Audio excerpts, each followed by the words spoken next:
دو نقطۂ نظر میں آپ کے سامنے پیش کرنا چاہوں گا. پہلا نقطۂ نظر تو یہ ہے کہ جن صاحب کو آپ نے پرائم منسٹر اس وقت جو ہمارے پرائم منسٹر ہیں کیئر ٹیکر, اس پہ کیا اعتراض ہے؟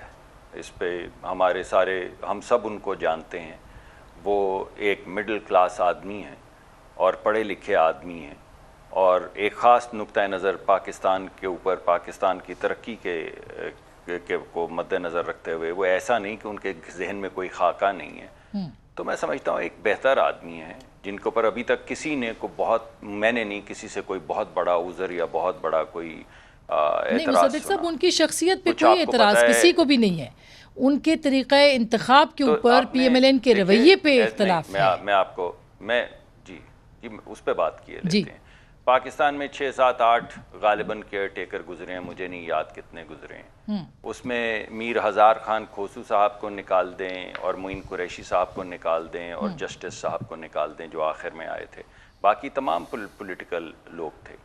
اور اسی طرح وہ طے ہوئے جب جتوئی صاحب آئے ہیں, یا اس کے بعد اور 3 4 5 سیاستدان آئے ہیں, مزاری صاحب آئے ہیں وغیرہ وغیرہ. تو یہ تمام لوگ جو تھے یہ سیاستدان تھے, اور اس وقت کسی شخص کو تو آپ نے کیئر ٹیکر پرائم منسٹر بنانا ہے.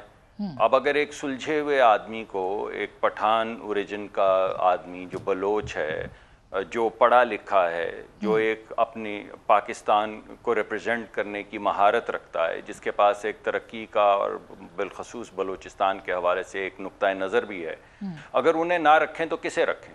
آپ مجھے وہ شخص بتا دیں جس پہ آپ معترض نہیں ہوں گے. میرا مطلب آپ سے آپ نہیں ہے, میرا مطلب جو لوگ اعتراض کر رہے ہیں پروگرام کرتا ہوں اور اعتراضات کو سنتا ہوں. تو اب اگر آپ نے بیٹھ کے کسی کو, سنیے, اگر آپ نے بیٹھ کے کسی کو بھی اس دن طے کر لیتے, مان لیں کہ ہماری بات کوئی مان لیتے, یہ ہم نے راجہ ریاض صاحب کی لسٹ جو تھی اس میں سے کہہ دیا کہ چلیے یہ ٹھیک ہے, مان لیجئے کسی اور شخص کو اٹھا لیتے, تو آج کیا ڈیبیٹ ہو رہی ہوتی؟ ڈیبیٹ یہ ہو رہی ہوتی کہ یہ بھی دیکھیں انہی کے اعلیٰ کار نکلے, دیکھیں ظاہری طور پہ سیاستدان دکھتے تھے.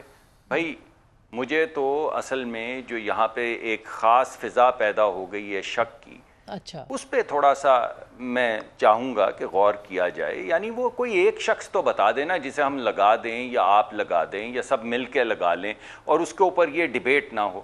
اور اگر آپ کو پورے پاکستان میں کوئی شخص نہ ملے, یعنی جس کو بھی چنا جائے اس کے اوپر مقدمہ یہی ہے, تو اس سے فرق نہیں پڑتا کہ چنا کس کو جائے. اچھا, میں کوئکلی بریک سے پہلے, بالکل آپ نے اعتراض صرف یہ ہے کہ جی کون اسٹیبلشمنٹ کا یہاں پہ نہیں. مجھے تو کوئی اعتراض نہیں ہے, مجھے تو اعتراض اس چیز پہ اسما بہن کہ یہ جو جمہوریت کا صبح شام درس دیتے ہیں, اندر سے یہ کیا کرتے ہیں آپ کو بھی پتا ہے, مجھے بھی پتا ہے, اور باپ کے اوپر معترض اس لیے ہیں کہ جی کہ باپ کا اسٹیبلشمنٹ سے تعلق ہے, تو انہوں نے تو کبھی چھپایا نہیں. تو آپ جو صبح شام یہ چھپانے کا عمل کرتے ہیں, جو جمہوریت کا اپنا لبادہ اوڑا ہوا ہے, اس کے اندر رہ کے آپ جو حرکتیں کرتے ہیں, وہ بھی تو صاحب یہ جاننے کی کوشش کریں کہ پھر اعتراض یہ ہے کہ جی کہ پی ایم ایل این نے کیسے منتخب, پی ایم ایل این کے طریقے. دیکھیں مصدق صاحب, پی ڈی ایم کی جماعتوں کو اگر اعتماد میں لیا جاتا تو شاید وہ بھی اعتراض نہ کرتے. وہ تو کہہ رہے ہیں ہمیں اعتماد میں نہیں لیا کسی نے. پی ڈی ایم کی جماعتوں کو, پی ڈی ایم کی 2 جماعتیں تو یہاں بیٹھی ہیں اور وہ آپ کو بتا رہی ہیں کہ ان کو اعتماد میں لیا گیا ہے. اور یہ مجھے پتا ہے ہم اتحادی ہیں, تمام گفتگو سے پہلے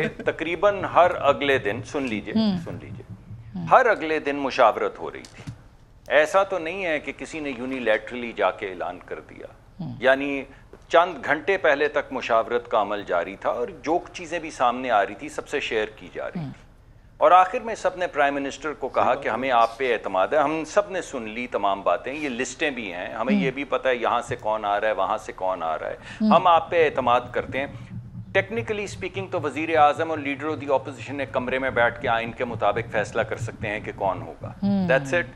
تو یہ اتنی لمبی مشاورت یہی تو ہوا ہے کہ صحیح بات ہے, ڈس ریگارڈ کیا جا رہا ہے جیسے کوئی مشاورت ہوئی نہیں ہے. یہ تو بات مناسب نہیں ہے. اب یہ دیکھیں نا, مولانا تو مکمل خاموش ہے, مولانا مکمل خاموش ہے. کنڈی صاحب خاموشی, دیکھیں خاموشی کا رضامندی ہے. خاموشی جب وہ باہر آ کے آپ کو کہیں گے, جب وہ باہر آ کے کہیں گے کہ میں تو نہیں مانتا, ٹھیک بات ہے, پھر تو ایک بات ہے. مگر آپ کہیں کہ خاموشی کو بھی میں نہیں مانتی, اور بولنے کو بھی میں نہیں مانتی, اور مشاورت کو بھی میں نہیں مانتی, تو پھر آپ کس بات کو مانتے؟ اگین میں معافی چاہتا ہوں, میرا مطلب آپ سے نہیں, مجھے معلوم ہے آپ کا جی نہیں, ہم تو کہیں بھی نہیں, نہ 3 میں نہ 13 میں. یہ بتائیں نا کہ کیسے سوال اٹھا رہے ہیں.